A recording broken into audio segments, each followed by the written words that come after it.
ကဘာပေါ်မှာဘယ်မွေရဲ့အစိတ်ကအပြင်းထန်ဆုံးလဲဆိုတာတင်သိပါသလားတင်ထင်ထားသလိုမွေဟောက်စိတ်တော့လုံးဝမဟုတ်ပါဘူးမွေစိတ်တွေရဲ့ပြင်းအားကိုမျက်စိထဲမြင်အောင်နှိုင်းရှင်ပြရရင်တော့အကိုက်ခံရမှုတစ်ချက်တည်းနဲ့စင်ဘယ်နှကောင်ကိုသိစေနိုင်တယ်လဲဆိုတဲ့အရေးအတွက်နဲ့တိုင်းတာကြည့်ဖို့အကြံပြုချင်ပါတယ်တတိယနေရာ Black Mamba တတိယနေရာမှာရှိနေတာကတော့ Black Mamba မွေပါ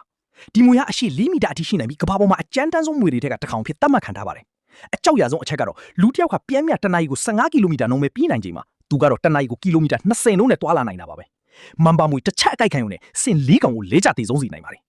ဒါပေမဲ့ဟန်နီဘာဂျာလို့ခေါ်တဲ့တတ်တော်နဲ့တွေ့တဲ့ခါမှာတော့သူ့အတွက်အရာအလုံးပြီးဆုံးသွားလိမ့်ရှိပါတယ်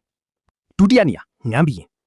ဒုတိယနေရာမှာတော့ငန်းဘီရင်ရှိနေပါတယ်သူကတော့ကဘာပေါ်မှာအရှိဆုံးအစိပ်ပြင်းမွေဖြစ်ပြီး9မီတာခွေးလောက်ထိကြီးထွားနိုင်ပါတယ်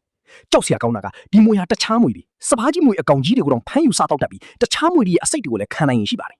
သူ့ရဲ့အကိုက်တစ်ချက်ကစင်6ကောင်ကိုသိစေနိုင်ပါတယ်ပထမနေရာမကွိုင်းတိုက်ပန်အစိပ်အပြင်းဆုံးပထမနေရာမှာရှိနေတဲ့မွေကတော့မကွိုင်းတိုက်ပန်ပဲဖြစ်ပါတယ်သူဟာဩစတြေးလျတပ်ရဲ့6သွေးတဲ့ဒေသတွေမှာနေထိုင်ပြီးယူယွ2မီတာရှိတဲ့မွေတကောင်လိုပဲပုံမှန်တရံရှိပါတယ်ဒါပေမဲ့သူ့ရဲ့စွမ်းအားကတော့ကဘာပေါ်မှာအပြင်းထန်ဆုံးအစိပ်ပါပဲ